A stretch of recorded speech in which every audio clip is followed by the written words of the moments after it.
Estamos aquí ya tardísimo con nuestra mesa de los miércoles.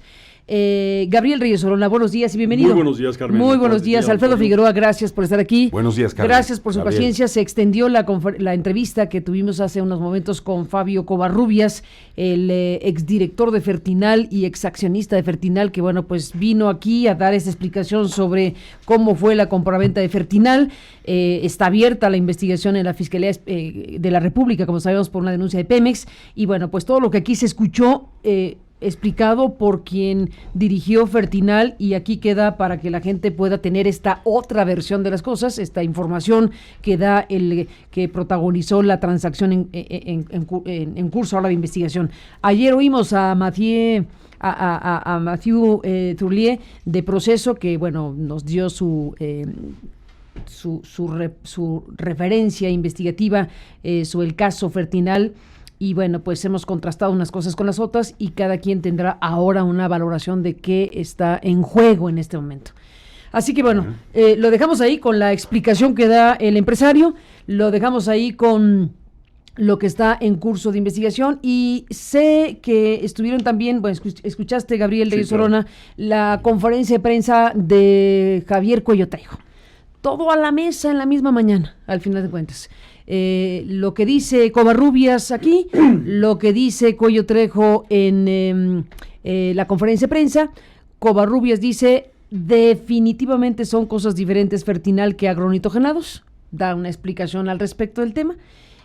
Básicamente sí coincide con que se vendió una chatarra en lo que corresponde a agronitrogenados. En el tema de Fertinal dice, teníamos activos y teníamos pasivos, y lo que resultaba era un valor de empresa que se vendió. Bueno, en el caso de agronitrogenados parece que la historia es diferente. Pero en fin, cuéntanos, Gabriel, ¿qué te pareció lo que dijo Cuello Trejo y qué podemos decir esta mañana en el análisis de todo lo que está en este momento pues exponiéndose públicamente? Que yo creo que es muy importante poner en contexto la situación. Obviamente, desde el punto de vista de los particulares, de quienes venden empresas, son dos asuntos diferentes. Pero desde el punto de vista del gobierno, desde el punto de vista del sector público, es el mismo asunto. ¿Por qué?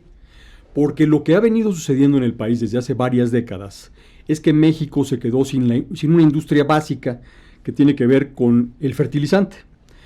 Hemos platicado en esta mesa sobre el origen, propósito y vocación de la empresa pública. Y aquí se dijeron algunas cosas hace unos minutos que son muy importantes. ¿Por qué digo que es lo mismo desde el punto de vista del sector público? Porque de lo que se ha tratado de hacer sin éxito desde hace 20 años es reponer la cadena nitrógeno, amoníaco y todo lo que tiene que ver con el fertilizante, no para hacer negocio, sino para que el campesinado, sino para que el campo mexicano tenga en condiciones accesibles y razonables el fertilizante. Entonces, el tema importante a valorar aquí son las inversiones públicas que se han hecho para tratar de rescatar esta industria. Entonces, desde el punto de vista del sector público, sí es un solo asunto el ver qué ha hecho el gobierno federal para tratar de rescatar esta industria. ¿Por qué? Porque lo que hay que ver es si la inversión ha sido buena, ha sido mala o ha sido hasta delictiva. En este sentido, lo importante es ver que los dos enfoques que estamos viendo parece ser que es uno u otro, cuando no es así. La primera pregunta que nos tendríamos que hacer ¿es delito? ¿Está prohibido vender caro? ¿Podemos nosotros sujetar o someter al análisis este asunto desde el punto de vista de cuánto valía lo que se vendió y si el precio es caro o barato? Yo creo que no, porque eso no está prohibido en ninguna ley. Lo que está prohibido en una ley y es delito es comprar caro, cuando se hace con recursos públicos. El artículo 214 del Código Penal Federal señala que cuando un servidor público provoca un quebranto en ejercicio de los recursos públicos por hacer una adquisición como estas, incurre en un delito. Entonces, lo que está en análisis no es lo que hace el particular al vender caro o no vender caro, porque eso, repito, ni siquiera está considerado ilícito, es parte de lo que hace un comerciante. Lo que está en análisis es ver qué hizo el servidor público con los recursos públicos. Ahora, obviamente, la razonabilidad de las operaciones, como se está viendo ahora, es tratando de decir que el objetivo no era hacer dinero, sino rescatar a toda una industria y que esto iba a ser un proceso caro, costoso y incluso perdedor. El tema y la danza de las valuaciones es muy importante, porque el servidor público es el que tiene que explicar cuál era el proyecto o razonabilidad de la decisión para que se pagara una determinada cantidad u otra cantidad. Eso es un aspecto. Otro aspecto es si alguien recibió una dádiva o una cantidad que no debiera haber recibido por hacer su trabajo. Y un tercer aspecto es la manipulación que se ha venido dando y se ha venido revelando desde ese antiguo virreinato que era la Secretaría de Hacienda y Crédito Público para hacer las cosas a conveniencia de intereses políticos o con sesgos político-electorales. Entonces, son 4 arenas diferentes. Una, la del empresario, que repito, podrá ser criticable, podrá ser no ético, podrá ser decir que vende caro, pero eso no está prohibido ni es delito. Otro, del servidor público que ejerce los recursos públicos de manera ruinosa, sin una explicación correcta. La de quien recibe o no recibe una dádiva por hacerlo, y la de las finanzas públicas, las grandes decisiones de política pública realizadas por Luis Videgaray. Y en este caso ya se comienzan a revelar las intervenciones y participaciones de Portela y de Mesmager. De Fernando Portela y de Miguel Mesmager, Linardas. ¿Por qué? Porque el virreinato hacendario lo que hacía era dar órdenes e instrucciones con amagos y amenazas de no presupuesto, de no derivación de fondos, pero jamás ponía las cosas por escrito. Entonces, los testimonios de estas personas van a ser muy importantes, porque sin duda alguna todo el mundo que ha tenido contacto con el sector público federal en la pasada administración sabe que Mesmager y Fernando Portela fueron los grandes operadores, los grandes titireteros de muchas de estas operaciones, y sin duda alguna tienen que dar cuenta de lo que hicieron y decidieron en su oportunidad. Ahora, en la conferencia que hace Cuello Trejo lo que dice es que su defendido no tiene una participación directa en las operaciones y que él puede explicar el origen del dinero. Hace un señalamiento muy delicado y muy puntual en cuanto a que hay una sola acusación y que esa acusación es lavado de dinero. Sí. Para que haya lavado de dinero tiene que acreditarse por parte de la autoridad el origen ilícito de ese dinero. Pero si, como lo está señalando Cuello Trejo, puede explicar el origen de peso a peso, de dólar a dólar o de franco a franco, pues sin duda alguna la Unidad de Inteligencia Financiera va a estar en un aprieto, porque la acusación completa está basada en que puede acreditar la ilicitud del origen del dinero. A ver, pero dime una cosa, ¿se estaba refiriendo en este caso a agronitrogenados y o a Fertinal? A la acusación que hay del 5 de marzo respecto del lavado de dinero. Cuando se habla de lavado de dinero, en el caso del 5 de marzo, la Fiscalía hace una imputación, y esta imputación la hace a partir de una querella o de una opinión de delito que hace la Unidad de Inteligencia Financiera. La Unidad de Inteligencia Financiera asume todo el cargo de decir que él dice de dónde procede el origen ilícito. La Fiscalía, y así lo dijo Gertz Manero en su oportunidad, no hizo una valoración, no hizo un estudio. La Fiscalía tomó como bueno lo que ha dicho la Unidad de Inteligencia Financiera, pero la Unidad de Inteligencia Financiera no dice, y yo creo que no lo puede decir con toda claridad, si viene de Fertinal, de agronitrogenados o de cualquiera de estas operaciones. Sí. Les propongo, justo para ilustrar lo que está diciendo Gabriel, el fragmento de lo que dijo Cuello Trejo esta mañana lo tenemos aquí, que es lo que estás mencionando. Sí. ¿Cómo lo explicó Cuello Trejo? Hablando de que existe una denuncia presentada el 5 de marzo ante la Fiscalía General de la República. Lo dejamos correr, parte de lo que dijo el abogado esta mañana. En relación a la acusación que la Fiscalía presentó el juez de control del Reclusorio Norte, esta acusación, y quiero que de una vez quede claro, es única y exclusivamente por el 400 bis del Código Penal Federal, lavado de dinero. No existe defraudación fiscal, no existe cohecho ni ningún otro delito en esta acusación. Esto dijo Cuello Trejo, y hay una parte, Gabriel, sí. Alfredo Figueroa, si les parece, la agregamos para que escuchemos a Alfredo.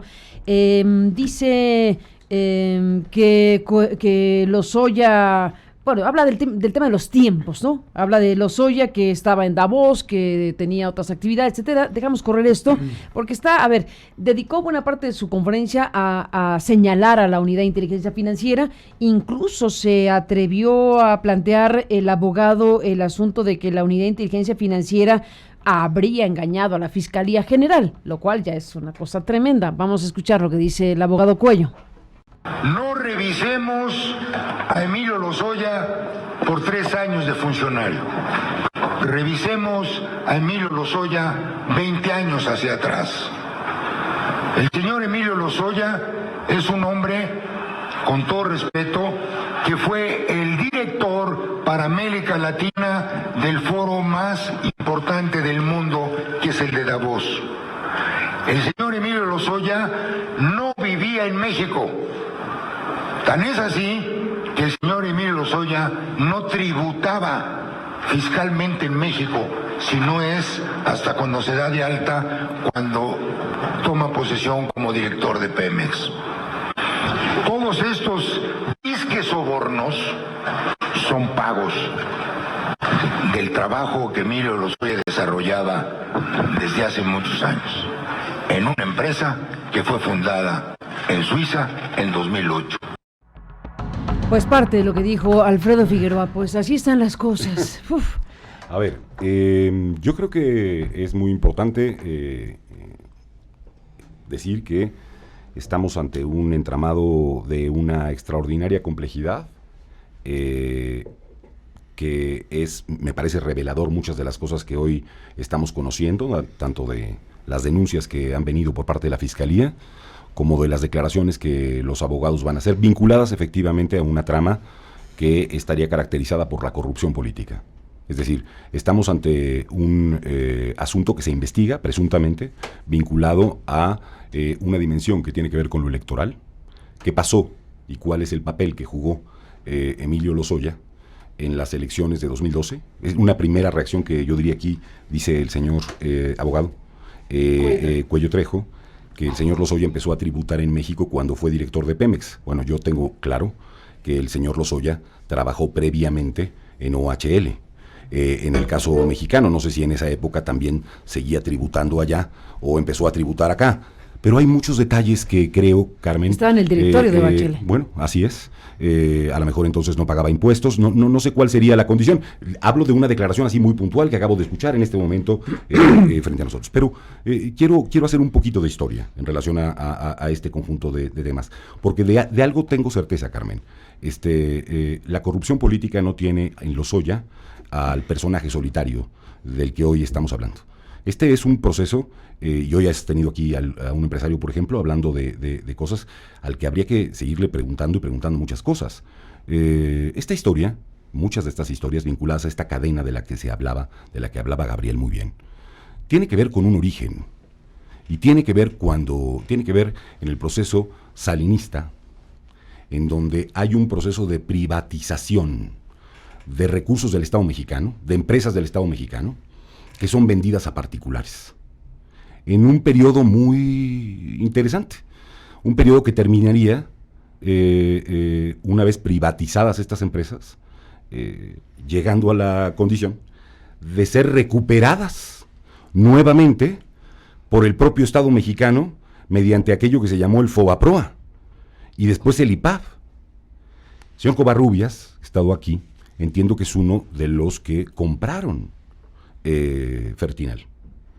En aquella época, la década de los 90s, 92 por ahí, ya me empieza a llamar la atención que cuando se tiene que intervenir Fertinal y entonces pasa a FOBAPROA y de ahí al IPAB, el señor Covarrubias termine siendo otra vez el dueño de aquello que fue rescatado por el Estado mexicano.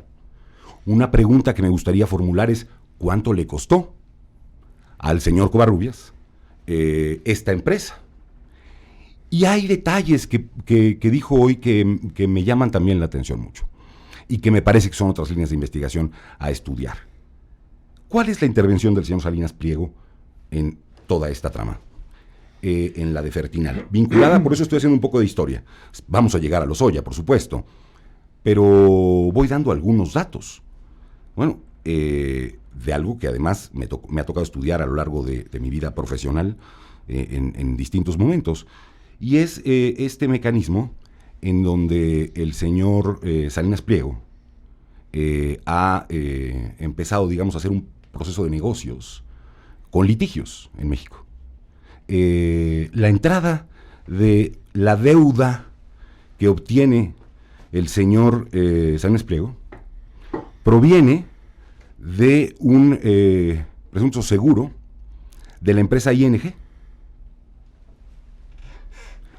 Una empresa y un litigio que terminó comprando el señor Salinas Pliego, por el cual se hace de parte, digamos, de los adeudos que tenía en su propio favor la empresa Fertinal.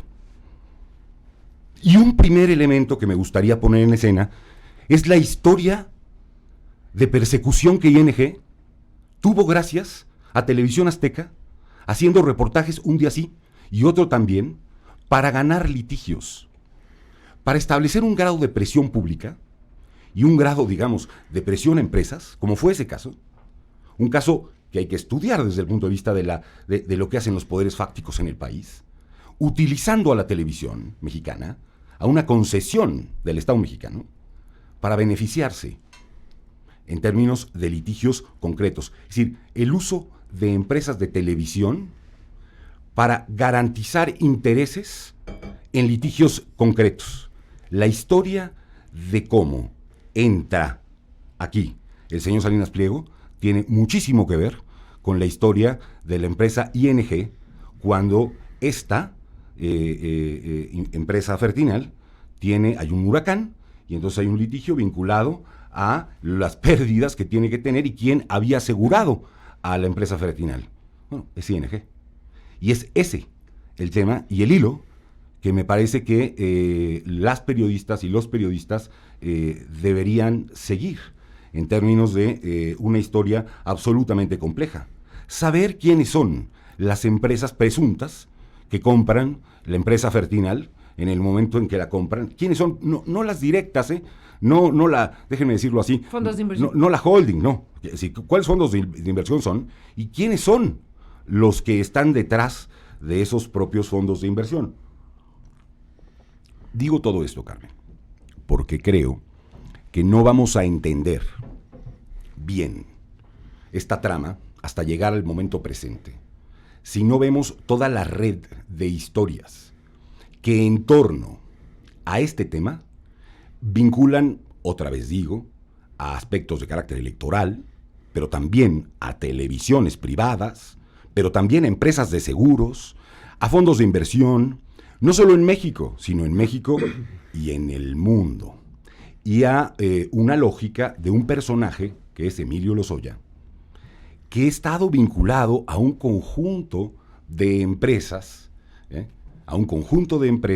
extranjeras, y a una lógica de funcionamiento global de estas empresas, de fondos de inversión, y del que apenas empezamos a conocer una pequeña parte. Ya cuento aquí que el señor Lozoya también participaba en OHL y que en ese mismo momento también trabajaba en la campaña del señor Enrique Peña Nieto y que además se dedicaba a relaciones internacionales. Digo además que hay toda una lógica de revisión del dinero que llegó a esa campaña y del rol que jugó el señor Lozoya en esa campaña y del rol que el propio Luis Videgaray jugó en ese proceso. Ese equipo, porque aquí se nos sueltan nombres en la entrevista que acabas de hacer. Claro, son tantas cosas, ¿no? Pero escucho a Evercore. Bueno, perdónenme, eso es el lugar donde trabaja el señor Luis Videgaray antes de llegar a trabajar. Eso es el señor Aspe Armella y esa historia que te cuento desde entonces, Carmen. Y nos hablan de un conjunto de empresas, aquí hay un montón de empresas que hoy son abogados privados, de personas, por ejemplo, que estuvieron en el IPAD, que fueron los que vendieron esta empresa. Los abogados de unos y otros han estado implicados a lo largo del tiempo y de las empresas que hacen las cotizaciones y las valuaciones en el sector público. Otra vez el tema de las puertas giratorias, puesto aquí en escena, en una trama que va a ser no tan sencilla de entender, pero que la audiencia tiene que ir conociendo en términos de su extraordinaria complejidad.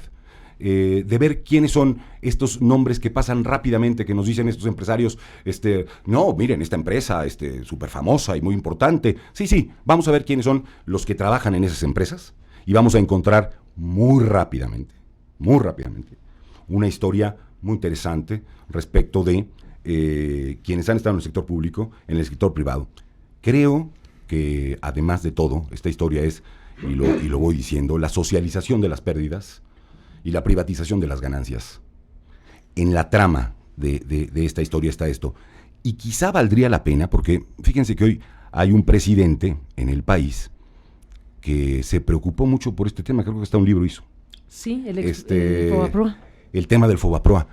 Bueno, porque ahí hay un hoyo extraordinariamente importante que explicar, vinculado con estas empresas, justamente, de las que hoy estamos hablando. Y de procesos de los que hoy estamos hablando. Así que, de entrada, Carmen, creo que hay muchísimos temas que hoy se están revelando, que pueden pasar en una entrevista como la que has tenido, ¿no? Aparentemente sin dejar detalles. Yo, 5 o 6 cosas me han sorprendido muchísimo de las declaraciones que hoy escucho. La primera es, pues sí, la primera es cómo alguien privatiza el Estado algo, compra algo, el Estado interviene, se queda el Estado con él y luego ese alguien va y lo compra. ¿Cuántos millones pagó por esta empresa el señor Covarrubias? ¿No? Pregunta, porque la vendió en 600, ¿no? 621. Muy bien. Millones de dólares. ¿Cuánto le costó?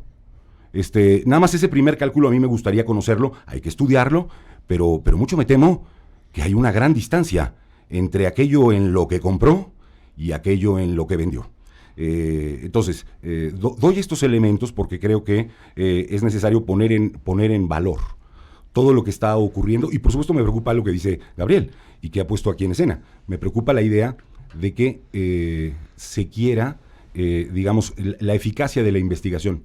Yo en esto he dicho, hay que ser pacientes, pero no me preocupan tanto las fechas, Gabriel, en esa lógica, porque sí creo que hay una implicación de todo orden, electoral, de futuros y de reglas. Y hay que ver cómo entra y qué empresas entran en qué periodo. Debería mandar un corte, pero no lo voy a hacer, porque no quiero perder el hilo de lo que está planteando Alfredo Figueroa, estando aquí Gabriel Reyes Solona, que en su momento formó parte importantísima de ese proceso. Sí. En su calidad de funcionario público de aquellos años, Gabriel Reyes Solona, hoy abogado litigante, hoy comentarista de este espacio, bueno, tú viviste eso directamente. Y es un tema que recurrentemente a ver, sobre lo que dice se ha puesto, Figueroa. Ha ido y venido en la mesa. Y qué bueno que yo creo que ahora podamos retomar un poco ese tema.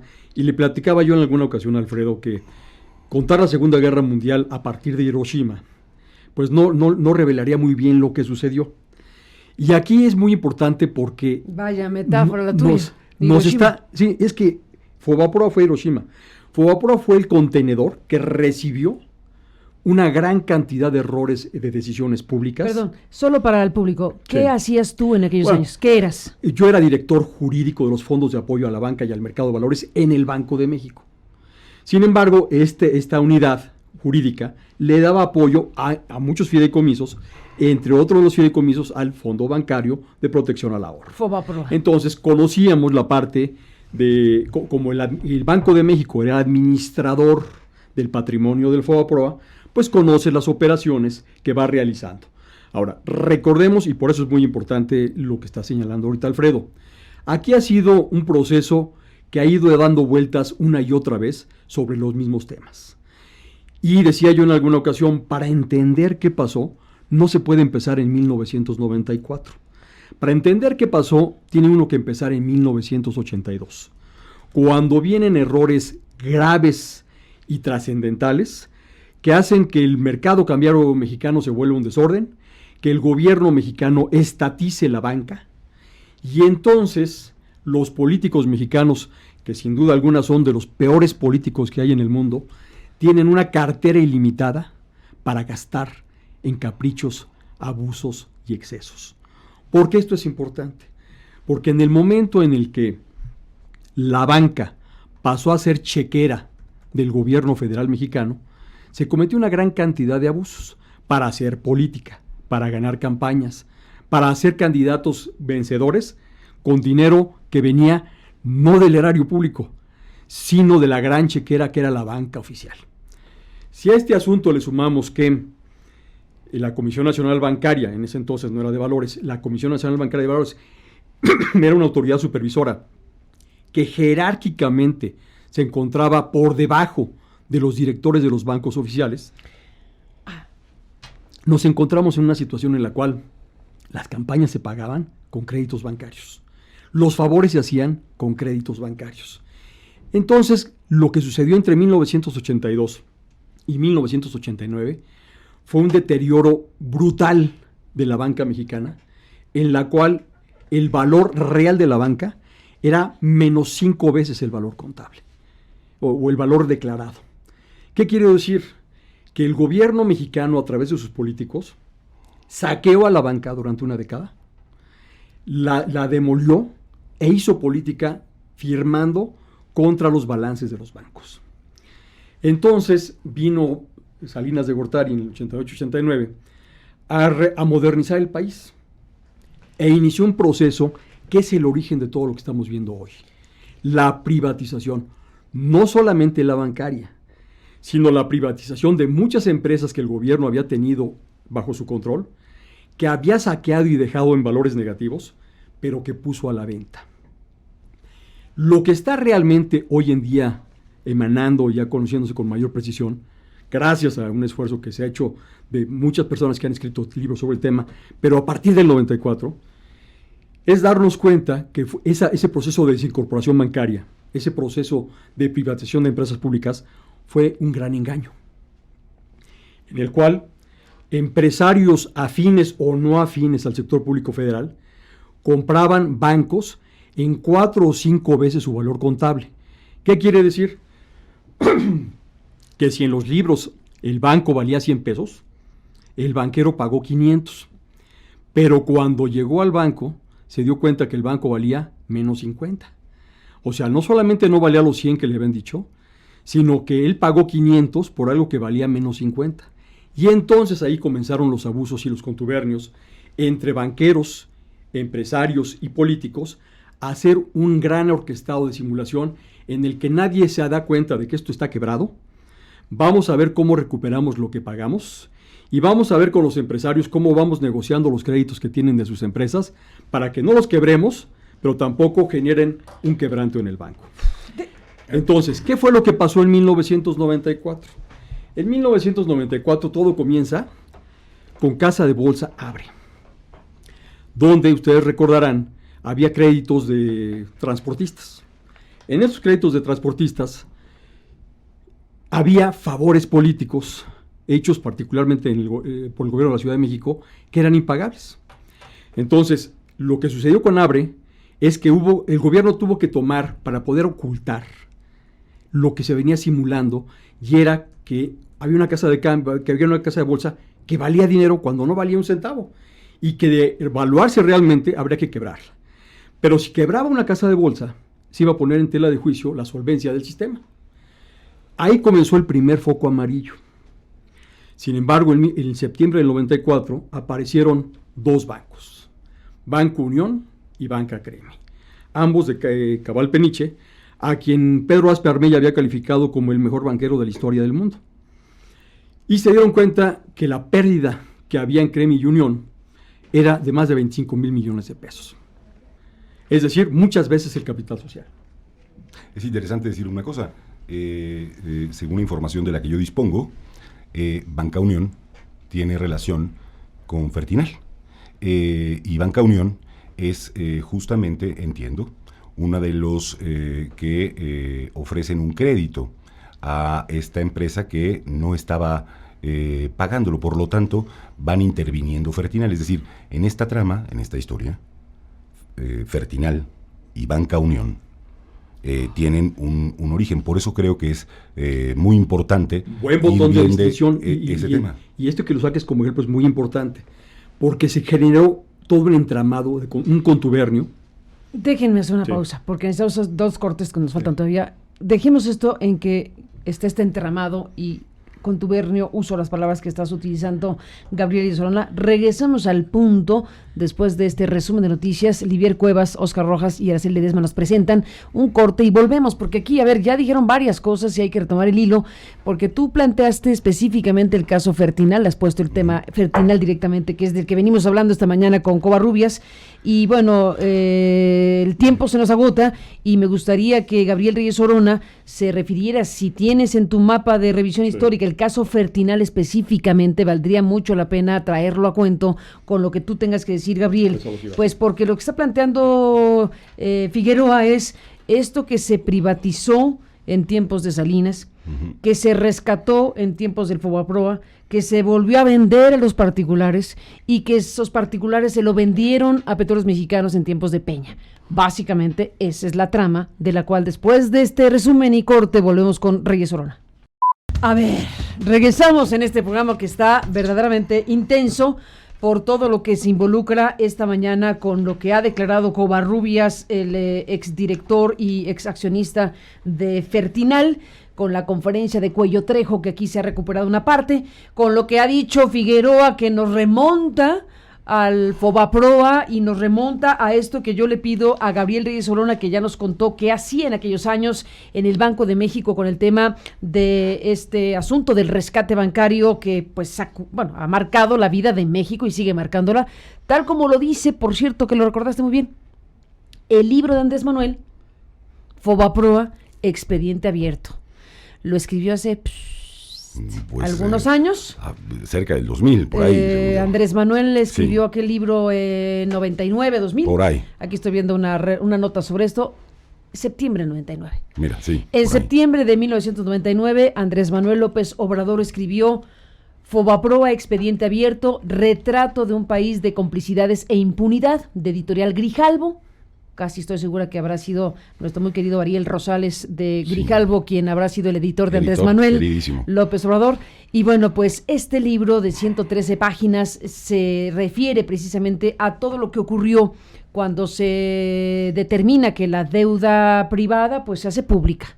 Y ese es el gran quiebre en la historia reciente de México que seguimos pagando. Así es. Bueno, a ver, me quedo en Fertinal específicamente, dado que estuvo aquí el ex director de Fertinal y accionista, y que explicó lo que escuchamos esta mañana sobre la compraventa de Pemex de Fertinal. Bueno, tú dices, Figueroa, no es suficiente, y la entrevista en todo caso quedó corta o cortísima, acorde a lo que tú traes a cuento, que es la historia de cómo Fertinal primero se privatizó, luego se rescató por parte del gobierno en la crisis bancaria, luego se volvió a vender a esos mismos particulares y luego esos mismos particulares la venden de nuevo a Pemex. Esa es la ruta de las cosas que yo le pido a Reyes Orona, que con nombre y apellido en Fertinal nos explique qué te tocó vivir y qué sucedió. Recordemos nosotros, y esto es muy importante, que lo que el Fobaproa adquirió fueron créditos en contra de empresas. No se quedaba con las empresas, sino lo que hizo el Fobaproa fue adquirir los créditos de los bancos, entregándoles a cambio un pagaré con una tasa diferente que permitía que el activo del banco pudiera cuadrar con su pasivo y no estuviera en quiebra. Pero a partir de entonces, el Fobaproa lo que hacía era administrar esos créditos, bien cobrándolos o bien interviniendo la administración de las empresas para poder satisfacer los créditos que ya había adquirido patrimonialmente. Entonces, ¿qué fue lo que llegó en ese 99 a ser el Fobaproa? ¿Quién se quedó las empresas? ¿Quién las siguió operando? Fertinal, los dueños eran los dueños de las empresas, siguieron siendo dueños de sus empresas. Siempre y cuando no las hubieran intervenido. Sí, no, eso es irrelevante. La intervención es simplemente una forma de administración, no es una forma de propiedad. No, desde Entonces, luego. Por eso mantuvieron ellos la propiedad. Lo que está sucediendo con el interventor es que está cuidando que las operaciones que hagas no sean ruinosas o no deterioren el capital para poder servir los créditos. Entonces, ¿Qué es lo que sucede en ese momento? Decía yo, en el 94 lo que pasó es que se privatizaron las pérdidas. El gobierno federal le pasó al sector privado todos sus abusos, caprichos y excesos de toda la década de los 80. Entonces, lo que hizo Carlos Salinas de Gortari y el Comité de Desincorporación Bancaria y los comités de privatización fue encontrar una forma amañada para privatizar las pérdidas. Una vez que esas pérdidas pasaron al sector privado, el sector privado lo que trató de hacer desesperadamente fue tratar de volver públicas nuevamente esas pérdidas, y entonces comenzaron ciertos contubernios que nos llevan a los mismos personajes una y otra vez.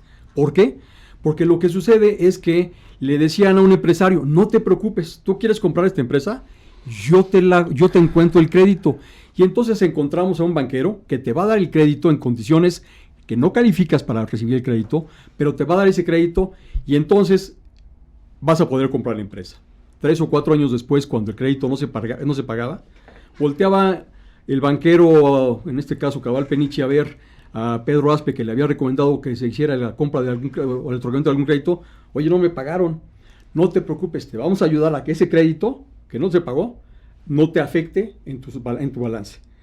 Y entonces comenzó un entramado, un amasijo de intereses entre gobierno, empresarios y banqueros, que derivó en que la cuenta en 1998 se le pasara al gobierno federal y se dijera: oye, todo este tinglado que han armado en los últimos 20 años cuesta tantos puntos del PIB.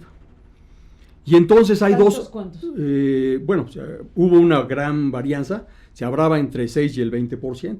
Del PIB. No me digas. Estamos hablando de 20 años tamaño? de abuso, sí, claro. De entre el 6 y el 20 del PIB, una O brutalidad. sea, hay una diferencia de evaluación, obviamente, muy importante. Pero ya fuera el 6. Sí, eso. Estamos hablando de cantidades monumentales.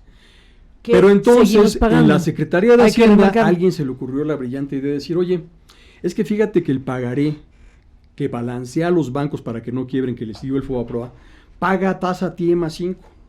Pero si lo pasamos a hacer valores gubernamentales, van a pagar una tasa menor. Entonces, ¿por qué no lo convertimos en deuda pública? Y entonces comienza en 1998 el debate de que para abaratar el rescate bancario, que el rescate bancario no es sino el conjunto de abusos de banqueros, empresarios y políticos, generado desde 1982 a 1998. No es que el dinero haya desaparecido de la nada, no es que se lo hayan robado en ese momento, es que fue la cuenta de más de 18 años de abusos y de utilización de dinero bancario para campañas políticas, para negocios entre que compraban barata una empresa que pensaban que le estaban comprando barata o regalada, y luego resultaba que por las deudas estaba vendida carísima. Cuando en 1998 se llega a un gran acuerdo por el Partido Acción Nacional con los empresarios del país, se dice: no se preocupen, vamos a crear una nueva entidad, una nueva instancia, que se va a encargar de revisar uno a uno sus créditos y vamos a validar los que sean correctos y los que no lo sean para que ustedes puedan conservar sus empresas. Y entonces se llega al acuerdo de crear el Instituto de Protección al Ahorro Bancario. ¿Por qué? Porque en el periodo de Ernesto Zedillo Ponce de León fue imposible, y así está en el diario oficial, aunque a algunos no les guste, se reprobó que pasara a ser deuda pública. Deuda pública pasa a ser hasta ya con Vicente Fox, y Vicente Fox no es otra cosa sino el producto de ese acuerdo político electoral empresarial para que las deudas de todo esto que estaba en el gobierno pudieran ser reestructuradas y refinanciadas. A ver, ¿Vicente Fox es producto, dices? Sí, claro. Vicente Fox es un personaje que es uno de los deudores del FOBAPROA.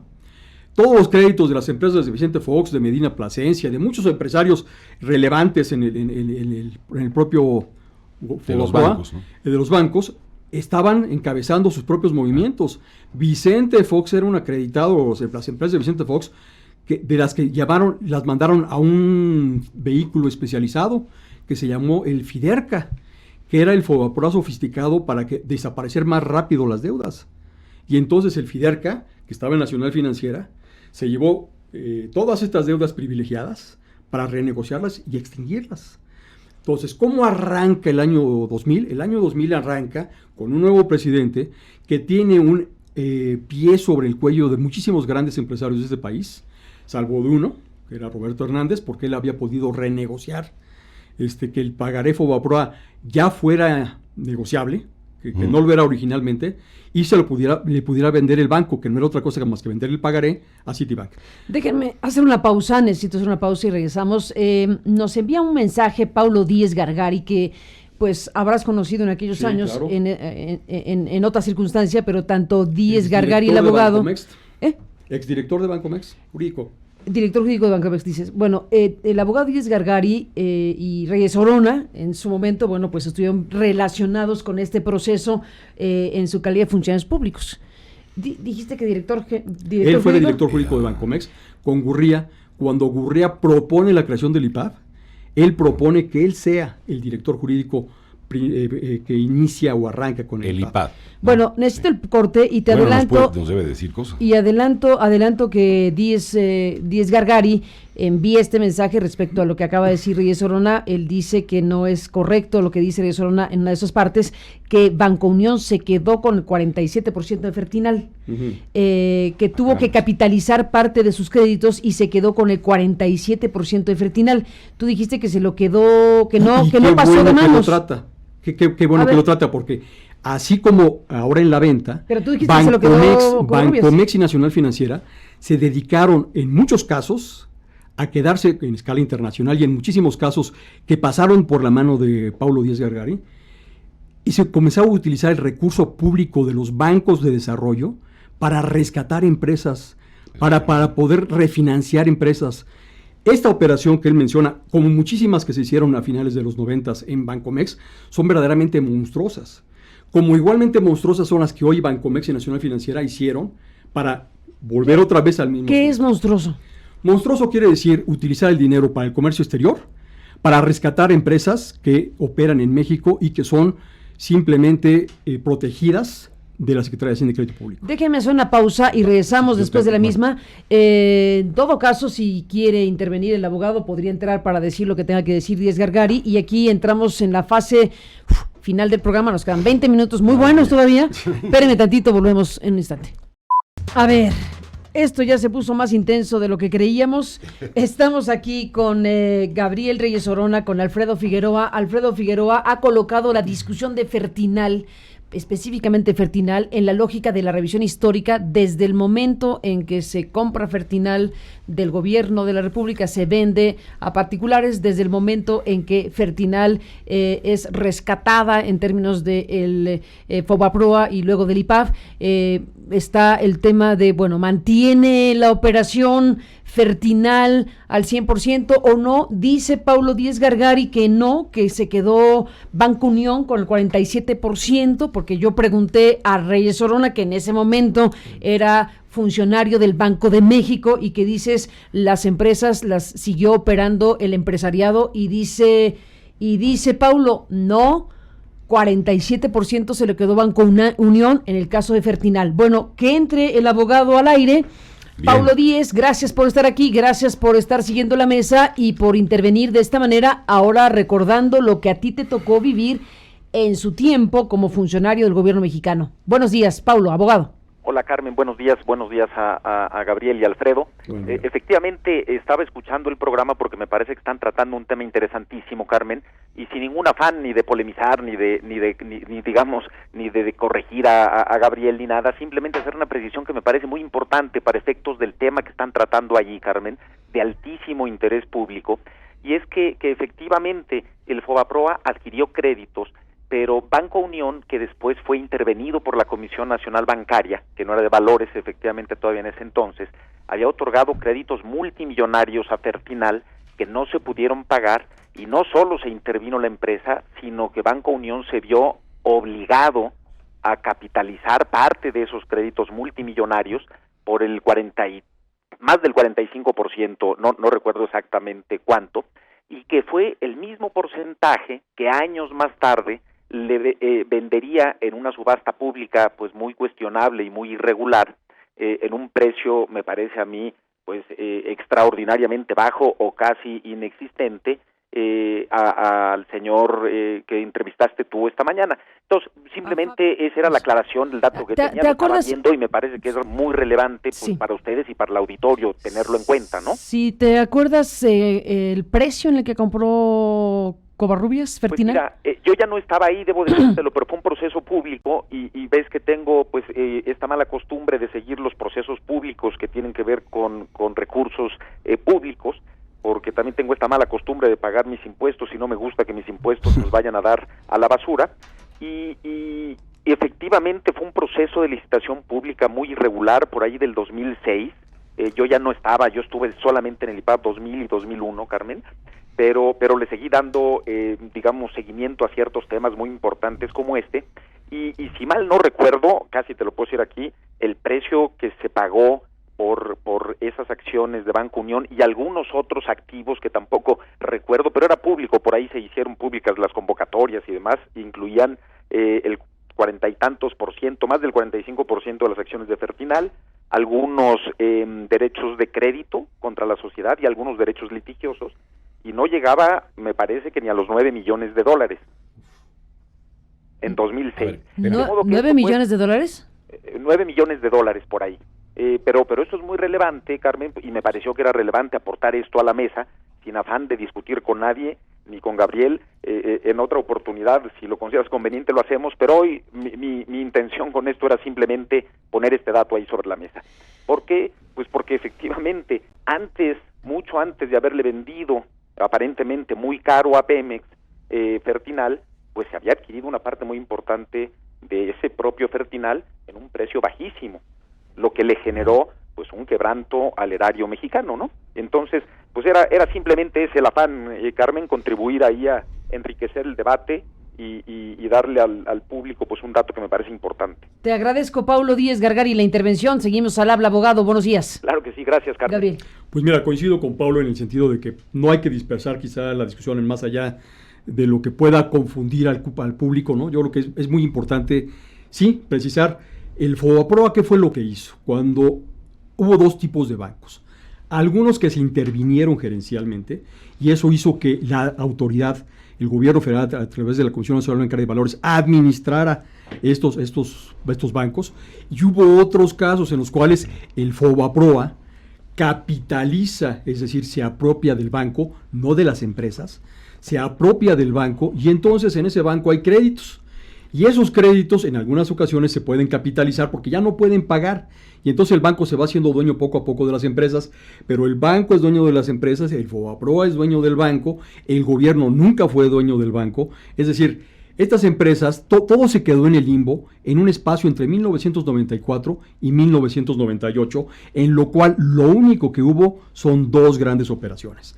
Una compra masiva de créditos para nivelar el balance de los bancos y el otorgamiento de un pagaré emitido por el fiduciario del FOBAPROA para balancear el balance, para balancear los estados financieros de los bancos. En 1998 se da un evento muy importante y es esta discusión de si se iban a privatizar efectivamente si se iban a hacer públicas todas las deudas que proceden del FOBAPROA. Concluye el siglo, es decir, concluye el año 2000, sin que haya un asunto muy claro. ¿Dónde hay que voltear a ver? A donde hay que voltear a ver es al Instituto de Protección al Ahorro Bancario, donde hay personajes muy importantes. ¿Por qué? Porque está un Vicente Corta, que es el secretario del IPAP, que luego llega a ser dueño de un despacho o socio de un despacho, que participa de todas estas operaciones de las que estamos hablando. White and Case, ¿no? White and Case. Está metido ahorita, por cierto, que es de lo que acaba de declarar. Está posteriormente, está en una parte muy importante de cómo se quebrantaron esos créditos José Antonio Meade, y luego el hermano de José Antonio Meade a cargo también del Instituto de Protección al Ahorro Bancario. Y curiosamente la secretaria de Junta Jurídica era hasta hace poco consejera de Administración de Petróleos Mexicanos, María Teresa Fernández. Entonces, de que aquí hay que hacer una revisión profunda histórica de qué pasó, es muy importante, porque hay que añadir a todo esto que ya has mencionado, Alfredo, que ING tuvo su antecedente en la empresa que Alfonso Romo le vendió a ING. Entonces la historia incluso, porque el pleito, el tema del huracán, hasta donde yo recuerdo, sucedió, los de ING compran la empresa ya con el contingente. Esta empresa viene desde un problema previo con Alfonso Romo. Entonces los ingredientes, personajes, se alargan mucho más allá de operaciones a 2 o 3 años. Pero fíjate que, dato da, Alfonso Romo, personaje singular de esta historia, que ya no detallemos más, pues está relacionado precisamente con parte de esta historia, como lo acaban de mencionar, por su vínculo con ING, esta aseguradora que se tuvo que ir de México. Sí, Los holandeses. Tú trajiste a la mesa, Figueroa, esta mañana el asunto precisamente porque estás planteando que, entre otras cosas, se utilizó el tiempo aire de una concesión del Estado precisamente en función de esta historia que en el caso de ING, pues finalmente quedó echada del país, o sea, se fueron de aquí. Y Alfonso Romo, hoy jefe de la oficina de la presidencia, es protagonista de esta historia, igual que el señor que estuvo aquí, Covarrubias, cada uno en su situación. Ricardo Salinas Pliego, Covarrubias, Alfonso Romo y toda esta trama de la cual has hablado ampliamente esta mañana. Y que tú dices, para hablar hoy, 2019, de Fertinal, hay que irse más atrás de la propia venta, que ya es muchos temas del que hablamos esta mañana, de Fertinal a Pemex en tiempos de Lozoya. Así es, y me parece que eso va a irnos mostrando una película de complicidades y de vínculos a lo largo del tiempo, que van pasando de un sexenio a otro sexenio y que están vinculadas con, al final del día, que las mexicanas y los mexicanos paguemos los desfalcos que muchas de las empresas hicieron al obtener créditos que no debían de haber obtenido, y el Estado mexicano entra a salvar esos asuntos. Y luego el Estado mexicano las pone, yo no me voy a olvidar del dato que acaba de dar Paulo Díaz Gárgari, $9 millones en el 2006, y 10 años después, 600? 21 millones de dólares. Bueno, 9 millones, vuelvo a decir, 9 millones vende el Estado y recompra el Estado en 621. ¿Puede haber razones? Sí, vamos a revisarlas. Estas empresas que hacen las evaluaciones, resulta que son de los que trabajaban en el IPAD, en el FOBAPROA, en Hacienda. Dilo porque tú dices que Arrigunaga estaba en el IPAB y después estuvo en estas evaluadoras. Y Corta. Vicente Corta. Y espérame, vamos a empezar a ver más nombres. Y te puedo garantizar, Carmen, que la aristocracia hacendaria está metida en esas otras empresas que hacen las cotizaciones, por cierto, también las de Altos Hornos, también las de, no de Altos Hornos, pues de esta otra empresa agronitrogenados, bueno. ¿De Altos Hornos? De Altos Hornos, bueno. Es que el tema aquí pasa por estos procesos. Claro, yo tuve un conocimiento de varios de estos asuntos porque se usaba la televisión, no para producir información, se usaba y se sigue usando, no como un negocio, que está bien que sea en parte un negocio, una concesión privada, muy bien, pero se usa para otros propósitos, es parte de una cadena, en muchos momentos de chantaje, en donde si tú no actúas en términos de lo que estos poderosos quieren y es parte de su interés, bueno, estarás sometido ya como juez, ya como parte de una institución pública o ya como otro gigante de empresas privadas a una campaña inmisericordia que no es sino un chantaje. ¿Te refieres a la de ING? Me refiero a esa. Y estudiar ese tipo de casos te daba cuenta, Carmen, cuando tuvimos que administrar los tiempos del Estado mexicano, del tipo de cosas a las que estas personas estaban dispuestas. Es decir, y siguen estándolo, jugando un rol en donde la televisión juega una suerte de papel de chantaje con instituciones públicas, con instituciones privadas, pero en un entramado que hoy conocemos, y que hoy estamos entrando en distintas perspectivas. Sí, el señor Romo está junto, es el jefe de la oficina, hasta donde yo entiendo, del presidente de la República, pero también el señor Salinas Pliego es parte de los superasesores que hoy están alrededor del propio presidente de la República, que debería revisar su libro, el libro que escribió él, debería darle un ojo para poder en Qué realidad... gran historia la del libro de Andrés Manuel. Bueno, a ver, es que ya se nos acabó el tiempo, pero a ver, rapidísimo. El libro de Andrés Manuel hoy es muy, muy importante revisarlo, efectivamente. En ese libro donde Andrés Manuel, entre otras cosas, exhibe documentos que le fueron hechos llegar. Recordemos aquella situación cuando Andrés Manuel, en plena manifestación en el Zócalo, en un plantón en el Zócalo, siendo alguien que estaba denunciando fraude electoral como un candidato al gobierno de Tabasco, alguien le hace llegar cajas y él hace públicas esas cajas y en esas cajas vienen cheques, documentos y está documentadísima la manera en que se financió la campaña de Roberto Madrazo Pintado, que fue la campaña, alguien dijo en su momento, más cara que la de Bill Clinton. Es correcto. Que se gastaron más de $1,000 millones. Un dineral. De pesos, creo que un dineral que se gastó en la campaña del PRI. Andrés Manuel tuvo eso en sus manos, lo exhibió públicamente, lo hizo libro, le agregó un CD que está en el libro, le agregó un video de Canal 6 de Julio sobre lo que pasó con el rescate bancario y como lo dijiste tú, Gabriel, dinero de aquella trama, de aquella historia, sirvió para financiar campaña del PRI. Andrés Manuel López Obrador, como pocos, no solo ha estudiado el tema, sino que lo ha documentado. Y hoy, 2019, a punto de acabar este programa, 10:59, y hoy, 2019, recordamos el libro de Andrés Manuel, que es Expediente Abierto. ¿Quién lo dijera? Hoy es ese hombre presidente de México. Es correcto. El que expuso como pocos el caso Fobaproa, el que reseñó y mostró archivos y documentos para hablar de esto que marca la historia de México, de la cual volvemos a hablar hoy, cuando hay una investigación abierta en la Fiscalía General de la República por denuncia de Pemex en un gobierno de López Obrador sobre un pedazo de esta historia. ¡Qué giro impresionante en la historia de México! Para seguir contando esta película. Para seguir contando esta película, pero el autor del libro, Andrés Manuel López Obrador, es hoy presidente de la República. Nos vamos. Gracias, Gabriel.